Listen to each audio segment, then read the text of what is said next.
The day the sky changed color was the day Earth learned they were not alone. The Vrelax ships appeared suddenly, massive dark shapes that blocked the sun over major cities. For 3 days, they simply watched. No messages, no contact, just silent observation that made the world hold its breath. Jake Miller stood at the window of the lunar base, his eyes fixed on the largest alien ship. As commander of Luna Defense Station, he had been one of the first humans to see the visitors up close. "Any response to our signals yet?" Samantha Wright asked, joining him at the window. Her uniform was crisp, but her eyes showed the same worry everyone felt. "Nothing," Jake said. "It's like they're studying us." The lunar base had sent every known form of greeting. Radio waves, light signals, mathematical sequences. The aliens answered with silence. On the 4th day, Earth sent up shuttles with diplomats. The shuttles never returned. On the 5th day, the Vrelax attacked. The first blast hit the east side of the lunar base. The walls cracked open like an egg, air rushing out in a deadly wave. Jake grabbed Samantha's arm as alarms screamed around them. "Emergency suits. Now!" he yelled over the chaos. They ran to the locker room, where 20 other crew members were already pulling on the thin emergency spacesuits. These weren't meant for extended use, just enough to get to escape pods. "Everyone stay calm," Jake ordered, helping a young technician seal her helmet. "Follow Emergency Plan Delta. Move to the pods in groups of 5. The building shook again. Dust fell from the ceiling. "They're coming in," someone said, voice shaking. Jake checked his weapon. A standard-issue pulse rifle. Not much against whatever was out there, but it was something. "Lieutenant Wright, take the first group to the pods," Jake said to Samantha. "I'll lead defense team to buy time." Samantha's face hardened behind her helmet glass. "With respect, sir, I'm staying with you." Before Jake could argue, the doors blew open. The Vrelax were not what anyone expected. They moved like liquid metal, bodies flowing and reforming as they entered. Each one stood 7 feet tall with 4 upper limbs ending in tools that shifted between weapons and what looked like scientific instruments. "Hold fire," Jake ordered, raising his hands. "We are peaceful." The aliens made no sound. One raised a limb, and light shot out. It hit Private Green first. He didn't die. Instead, he screamed, a sound so raw and terrible that Jake would hear it in nightmares forever. Green's suit turned red with blood that seemed to boil under his skin, but he didn't fall. Instead, he raised his rifle and fired 3 shots before a second blast finally killed him. Then hell broke loose. The defense team fought with everything they had. The aliens' weapons were designed for pain, not quick death. Each hit felt like being torn apart from inside, but the lunar soldiers kept fighting. Jake took a hit to his leg that felt like burning acid in his veins. He fell against a wall, vision blurring, but kept firing. Beside him, Samantha bled from a wound in her shoulder, but never stopped shooting. The aliens seemed confused. They chittered to each other in strange clicking sounds. "They don't understand," Samantha gasped, reloading her weapon with shaking hands. "They expected us to stop when it hurt." Jake watched as Technician Davis, barely 22 years old, took a direct hit that shattered her helmet. As she died, she pulled a grenade and took 2 aliens with her. "Get everyone out who's still alive," Jake ordered Samantha. "I'll cover you." "You're injured worse than me, sir," she argued. Jake looked around. Of 22 crew members, only 7 were still moving. The aliens had pulled back, regrouping at the door, studying them with what seemed like confusion. "They're learning," Jake said. "Go now, while they're hesitating." "That's an order, Lieutenant." Samantha nodded and began gathering survivors. As they retreated, Jake heard one of the aliens speaking, the sounds translated by a device into rough English. "They continue fighting beyond injury threshold. Not possible. Collect specimens." Jake realized with cold clarity what was happening. The aliens weren't just attacking. They were testing, learning, and something about humans surprised them. As Samantha led the survivors to the escape pods, Jake set his rifle to overload. The pain in his leg was unbearable, but he smiled as the aliens approached. They would learn exactly what humans were capable of, even in pain. Olivia Patterson woke to bright lights and cold metal against her back. Her head pounded as she tried to remember what had happened.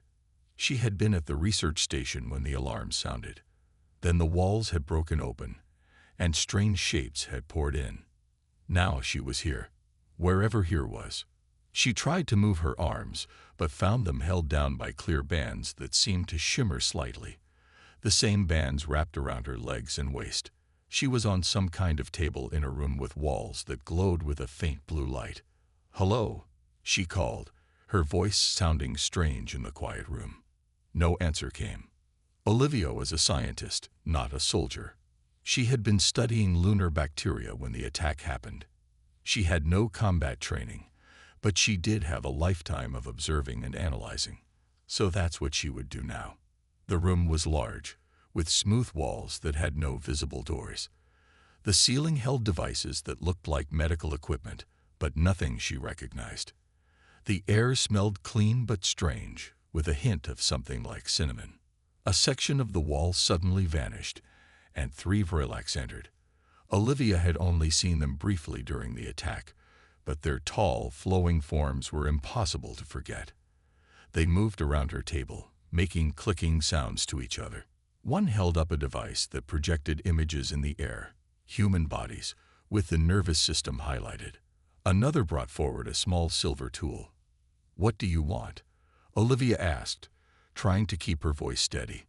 The aliens didn't respond. Instead, one touched the silver tool to her arm. Pain shot through Olivia's body like fire in her veins. She bit her lip to keep from screaming, tasting blood.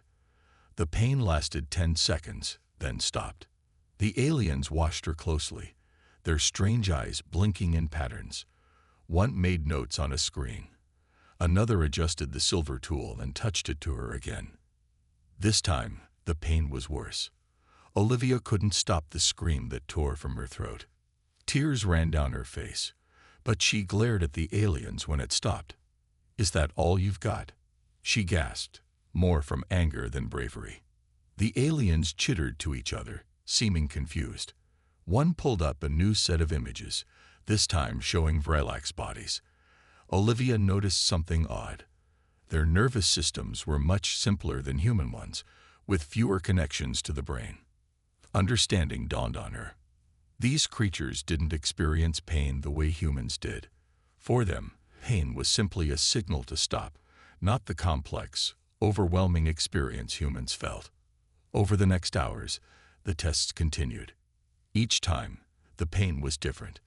Burning, freezing, crushing sensations that tested the limits of what she could endure. And each time, the alien seemed more confused when she remained conscious and defiant. Between tests, Olivia paid careful attention to everything around her. She counted the alien's steps to estimate distances. She noted how they opened the wall. By pressing patterns on their wrist devices, she watched which tools they used and how they worked. When they finally left her alone, Olivia was exhausted and sore, but her mind raced. The Vrillacs didn't understand humans at all. Pain for them was simple, a warning to stop whatever they were doing. They had never evolved to push through it. Humans were different. Humans endured childbirth, ran on broken legs to finish races, kept fighting with arrows in their bodies. Pain was part of human existence, something to be overcome. That night, as Olivia drifted in and out of sleep, she heard the aliens talking outside her room. Their translation devices carried snippets of conversation. Subject continues functioning despite Category 4 pain stimulus. Not possible according to universal biology principles. Pain should stop all rational functions. Humans are defective or dangerous. Olivia smiled despite her pain. The aliens had revealed their weakness. They couldn't understand fighting through pain because they had never needed to. Their entire strategy of warfare was based on causing enough pain to make enemies surrender. But humans had evolved on a planet where pain was just another obstacle to overcome. As she mapped the ship's layout in her mind, counting steps and memorizing patterns, Olivia made a plan. The Vrelax thought pain was their weapon. They didn't realize it was humanity's oldest teacher. Frank Carter pulled his jacket tighter as the cold Chicago wind cut through the broken buildings. Winter was coming early this year, and the resistance needed more supplies. 6 months since the aliens arrived, and the city looked like something from an old war movie. Tall buildings stood with their windows blown out. Streets were cracked and filled with burned cars. But people still lived here, hiding in basements and subway tunnels. "See anything?" asked Mary, his second in command. She held a pair of old binoculars, watching the Vrelax processing center 2 blocks away. "Just the usual patrols," Frank said. 2 guards at the main door, probably more inside. Frank had been a Marine before all this. He'd fought in wars and knew how soldiers thought. The Vrelax weren't soldiers like any he'd seen. They fought strangely, expecting enemies to fall back at the first sign of pain. "The truck comes at sunset," Mary said. "We'll have 10 minutes to hit them before their backup arrives." Frank nodded. His group had 47 people now, up from just 12 when they started. Some were former military like him. Others were just regular people who refused to give up. When the aliens set up processing centers, they expected humans to walk in willingly after enough pain was caused. They didn't understand that pain made humans fight harder. "Gather everyone for a final briefing," Frank told Mary. "We move in 1 hour." In the old subway station that served as their base, people cleaned weapons and checked supplies. Some looked scared, others angry, but all had the same determination in their eyes. "Listen up," Frank said, standing on an old ticket counter. "The plan is simple. Team 1 creates a distraction at the south entrance. Team 2 slips in through the loading dock during the confusion. We grab the medicine, food, and any weapons we can find. Then we get out fast."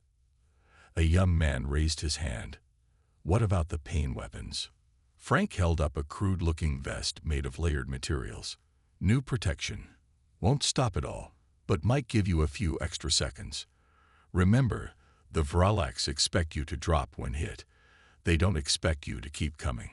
"That's their mistake," said an old woman who had once been a nurse. "Humans have always pushed through pain." As the sun began to set, Frank led Team 2 into position behind a fallen billboard near the loading dock. The wind carried the sound of Team 1 beginning their attack, gunfire and explosions that seemed to confuse the Vrelax guards. "Now," Frank whispered. They ran across the open space. A guard spotted them and fired a pain weapon. The beam hit Runny, a former bus driver, who stumbled but kept running with gritted teeth. The guard seemed shocked, hesitating just long enough for Frank to take him down. Inside the processing center, alarms blared. The team moved quickly through hallways, grabbing supplies and stuffing them into bags. Frank found a room with strange equipment and screens showing human nervous systems. He realized this was a research lab where the aliens studied human pain responses. On one screen, he saw notes in the aliens' language, translated to English. Human subjects continue activity despite Class 3 pain stimulation. Unknown biological mechanism allows override of universal pain response. Recommend increased study before full invasion proceeds. Frank smiled grimly. The aliens still didn't understand. Humans had evolved on a planet where pain was a daily reality. Women gave birth through incredible pain. Athletes competed with broken bones. Soldiers fought while wounded. A noise made Frank turn. A Vrelax scientist stood in the doorway, raising a weapon. The pain beam hit Frank in the chest. Even with the protective vest, it felt like being burned alive. He fell to one knee, vision blurring. The alien waited, clearly expecting him to collapse. Instead, Frank stood up, each movement sending waves of agony through his body. The alien stepped back, making clicking sounds that might have been alarm. "Yeah," Frank said through clenched teeth. "That's right. We don't stop." He fired his weapon, and the alien fell. Frank grabbed the research data and joined his team at the exit. As they escaped into the darkness with their supplies, Frank looked at the data in his hand. The alien's greatest weapon was pain. But pain had been humanity's teacher for thousands of years, and humans were very good students. Olivia Patterson counted the steps of the guard as it moved past her room for the 20th time. 60 seconds between passes. The pattern never changed. The Vrelax were creatures of perfect order, which made them predictable. 3 weeks had passed since her capture. The pain experiments continued daily, but Olivia had learned to focus her mind elsewhere during the worst of it. The alien seemed both fascinated and disturbed by her continued resistance. Today would be different. Today, she would escape. In the room next to hers was Alan Rodriguez, a Navy SEAL captured during a mission to rescue civilians. The aliens had taken his left arm, but that hadn't stopped him from communicating with Olivia through taps on the wall between their rooms. The plan was simple but dangerous. When the medical team came for her daily tests, Olivia would pretend to be too weak to move. They would have to release her restraints to transfer her to the testing chamber. The door slid open right on schedule. 2 Vrelax entered, their silvery bodies flowing with that strange liquid grace. One held the familiar pain device. The other moved to release her restraints. Olivia let her body go limp, eyes half closed, breathing shallow. The aliens clicked to each other in concern. This was new behavior. They scanned her with a handheld device. As the second restraint came loose, Olivia moved. She jammed her thumb into what passed for the first alien's eye. It made a high-pitched sound and fell back. She grabbed the pain device and fired it at the second alien. The effect was immediate and shocking. The Vrelax collapsed completely, its body convulsing in a way she had never seen in humans. The pain that humans could fight through was completely disabling to the aliens. Olivia quickly freed herself and ran to the wall panel. She pressed the pattern she had memorized watching the guards. The door to Alan's room slid open. He sat up, eyes alert despite his missing arm. "Right on time, Doc." "Can you move?" she asked, helping him up. "Been ready since they took the arm," he said with a grim smile. "They think losing a limb would stop a SEAL." They moved quickly through the corridors using the routes Olivia had mapped during her transfers to the testing room. 2 more guards fell to the stolen pain device, confirming what she had suspected. The Vrelax had no defense against their own weapons. "We need to free the others," Alan said as they reached a junction. "There are at least 12 more humans in the research wing." Olivia agreed. "But we'll need a way off this ship." Alan pointed to a sign on the wall. Symbols that Olivia had learned represented the shuttle bay. "That's our ticket home." The alarm sounded just as they reached the holding area where the other humans were kept.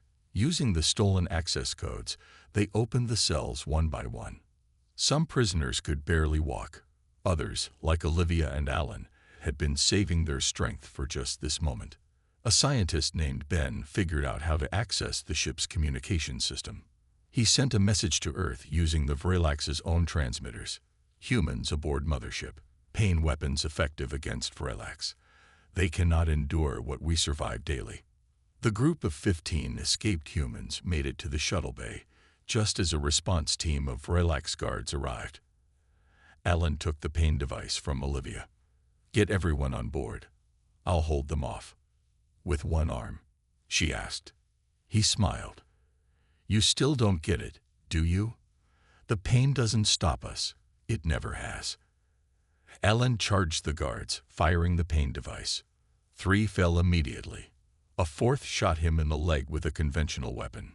Blood poured from the wound, but Alan kept firing, kept moving, his face twisted in agony, but his eyes clear and determined. By the time Olivia had the shuttle ready, Alan had cleared the bay. He limped aboard, leaving a trail of blood. "Earth's going to love what we bring them," he said as Olivia helped bandage his leg. The perfect weapon against the Vrelax. As the shuttle broke free from the mothership, Olivia looked at the humans around her, wounded, tortured, missing limbs, but unbowed.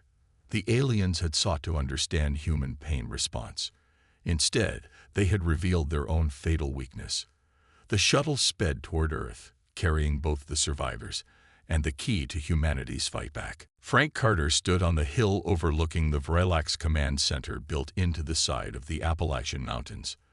Rain fell in heavy sheets, soaking through his jacket, but he barely noticed. His attention was on the tablet showing the message from Dr. Patterson. "The pain weapons work against them," he said to the gathered fighters. "They can't handle even low levels of the same pain they use on us." Lisa Daniels nodded, her face scarred from a previous battle with the aliens. Once a police captain, now she led the most dangerous missions for the Resistance. "So we hit them with their own medicine," she said. The plan had come together quickly after Olivia Patterson's return to Earth. The escaped prisoners brought with them 3 Vrelax pain devices and the knowledge of how to use them. Scientists across the remaining free territories worked day and night to understand and copy the technology. Now 20 fighters carried the first human-made pain weapons, ready to test them against the most important Vrelax base in North America. "Remember," Frank told the group, "this command center controls all Vrelax forces east of the Mississippi. Take it down, and we free half the continent." Lisa checked her weapon one last time. "Team Alpha with me through the front. Team Beta with Frank through the service tunnels. Hit them hard, hit them fast." The fighters moved out under cover of darkness. Frank led his team through the mountain tunnels that had once been tourist attractions. Now they were the perfect way to sneak past alien sensors. The first guards they encountered fell instantly when hit with the pain weapons. Their silvery bodies crumpled, unable to move or fight back. Frank felt no pity. These were the same creatures who had tortured humans for months, expecting them to give up at the first touch of pain. Inside the base, alarms began to sound. Lisa's team had breached the front entrance right on schedule. Frank's team pushed deeper into the facility, facing heavier resistance with each level they descended. The narrow corridors worked against the Vrelax, forcing them to come at the humans one at a time. In the main control room, Frank found what they were looking for: the central computer that coordinated all Vrelax forces in the region. Engineers in the Resistance had prepared a virus that would shut down the entire network, but someone needed to physically connect it to the alien system. As Frank worked to install the device, a blast hit him from behind. Pain exploded across his back, sending him crashing to the floor. The pain weapon had fallen from his hand, skidding across the smooth floor. 3 Vrelax commanders entered the room, each carrying advanced weapons Frank hadn't seen before. Behind them, Lisa Daniels appeared, bleeding heavily from wounds in her chest and shoulder. She caught Frank's eye and nodded slightly. Frank understood. Despite her injuries, Lisa wasn't done fighting. In one smooth motion, she pulled a grenade from her pocket and rushed the aliens. They fired, hitting her multiple times. The pain must have been unbearable, but Lisa kept moving, her face showing only determination. She reached the central computer just as she fell. The grenade dropped from her hand, rolling under the machine. The explosion rocked the entire facility. Frank was thrown against a wall but managed to stay conscious. When the smoke cleared, both Lisa and the Vrelax commanders were gone, and the central computer was a smoking ruin. Frank pulled himself to his feet, ignoring the burning pain across his back. He picked up his radio. "Command center is down. Captain Daniels didn't make it." As the Resistance fighters regrouped and evacuated, taking their wounded with them, reports began coming in from across the Eastern Territories. The Vrelax coordination network had collapsed. Their forces were in disarray, unable to communicate or organize. Later that night, at the Resistance base in the Blue Ridge Mountains, Frank raised a glass in honor of Lisa and all those who had fallen. "They thought pain would stop us," he told the gathered fighters. "They didn't realize pain has been our teacher since the first humans walked the earth. Today, we taught them what we learned." On the horizon, fires burned as humans across the east took back their cities. one by one. Dr. Olivia Patterson stood before the gathered military leaders in the underground bunker that served as Earth's new command center. 3 months had passed since her escape from the Vrillax ship, and the war had changed dramatically. The aliens are in retreat across all North American fronts, she explained, pointing to the map on the large screen. But they're regrouping in Europe and Asia. They still control most of their orbital platforms. Colonel John Mitchell, a tall man with gray hair and stern eyes, nodded. They've adapted their tactics. They're using more conventional weapons now, less reliance on the pain devices. Because we turned their own weapons against them, Olivia said. But there's something else happening that you all need to understand. She pulled up images captured from Vrillax communications. The alien text had been translated into English. They're becoming afraid of us, she continued, not just as enemies, but as something they don't understand, something that breaks what they thought were universal laws of biology. Alan Rodriguez, now fitted with a mechanical arm, spoke up from his seat. They think we're monsters. Exactly, Olivia said, and we can use that. The plan that emerged was not just about winning battles, but about breaking the aliens' will to fight. Colonel Mitchell called it psychological warfare. Olivia called it using the enemy's own beliefs against them. They began broadcasting footage of injured humans continuing to fight. They showed mothers protecting children despite wounds that should have been disabling. They displayed athletes from before the war, competing with broken bones and torn muscles. Reports from the front lines confirmed the strategy was working. Vrillax troops would sometimes retreat at the sight of injured humans advancing rather than falling back. Meanwhile, in a lab beneath the ruins of Seattle, engineer Kelly Foster had made a breakthrough. She had been studying the captured Vrillax technologies since the first pain weapons were brought back. The aliens evolved without our pain tolerance because they never needed it, she explained to Olivia during a video call. Their home world had few predators and stable conditions. Pain for them is a simple signal, stop what you're doing immediately. Kelly held up a small device that looked like a modified pain weapon. This targets their specific nervous system. It causes only minimal discomfort by human standards, but to them, it's completely overwhelming. Production of the new weapons began immediately. Each one required less power and could be made faster than the original pain devices. Within weeks, resistance fighters across the globe were equipped with what they called shutdown guns. The effect on the battlefield was immediate. Vrillax forces collapsed when faced with even low-level pain fields. Their carefully organized battle formations fell apart as soldiers became unable to function. In their orbital command ships, the Vrillax leaders watched with growing fear as their forces retreated worldwide. Intercepted communications revealed their confusion. Humans continue fighting despite biological damage that should prohibit all action. They appear to grow stronger through damage. They may have evolved beyond normal biological constraints. Olivia smiled as she read these messages. The aliens still didn't understand. Humans hadn't evolved beyond normal biology. They had evolved with pain as a constant companion. From childbirth to warfare, from sports to survival, humans had always pushed through pain barriers.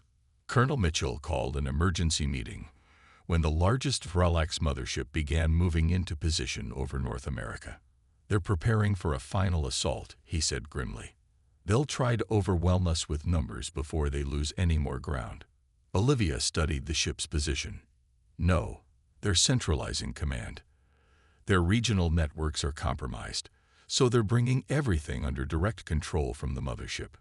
Then that's our target, Alan said, standing up despite the obvious pain from his new prosthetic arm. Cut off the head and the body dies.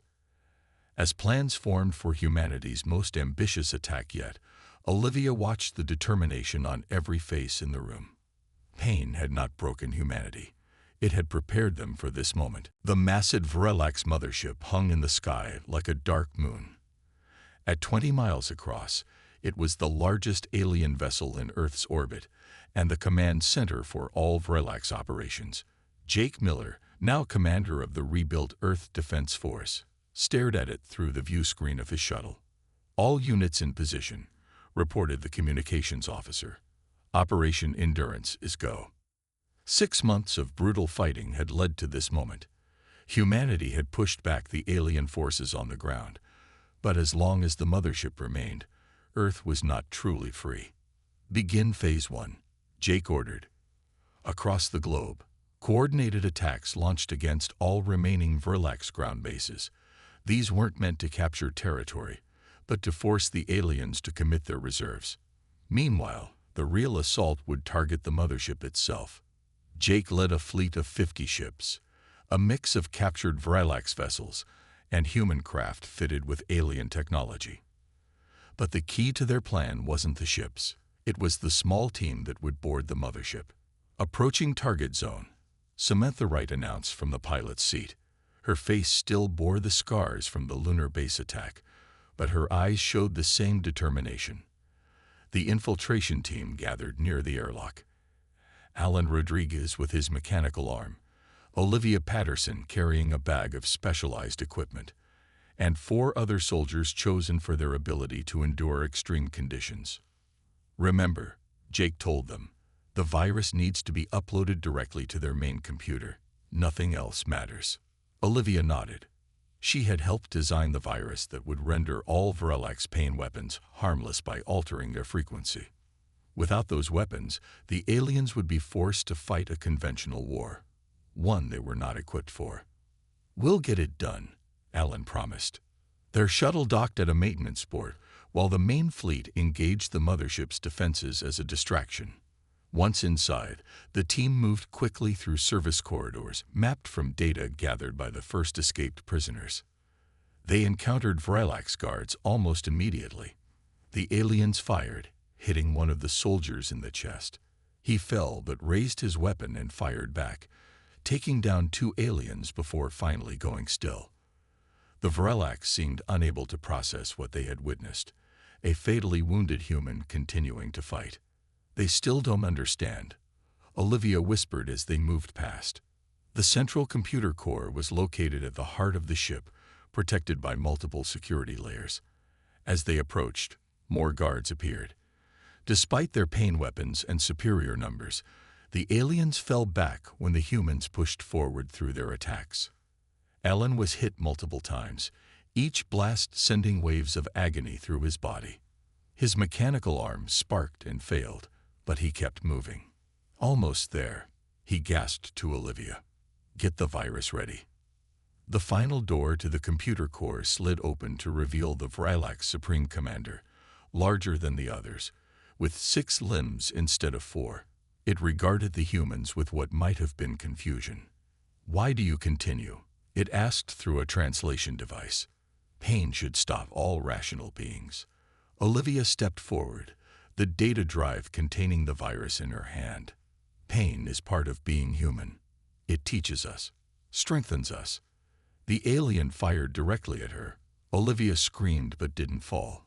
Each step toward the computer console was agony, but she kept moving. "Impossible," the commander said, backing away. Olivia reached the console and plugged in the drive. The virus began uploading immediately. The ship's lights flickered as systems were affected. "It's done," she told Alan, who was covering her despite bleeding from multiple wounds. Throughout the mothership, and then across all Verlax ships worldwide, their pain weapons went silent. For the first time, the aliens faced enemies who could not only endure pain, but had now neutralized the Verlax's primary advantage. The Supreme Commander ordered a full retreat. Within hours, alien ships were breaking orbit, heading away from Earth at maximum speed. In the days that followed, the remaining Verlax forces surrendered or fled. Intercepted communications to their homeworld carried a simple warning: avoid the humans. They are not bound by the laws of pain. They grow stronger through suffering. 1 month later, Jake stood with Samantha, Olivia, and Alan on the rebuilt lunar base, looking out at the stars.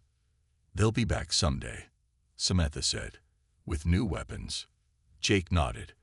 "And we'll be ready, because that's what humans do. We endure."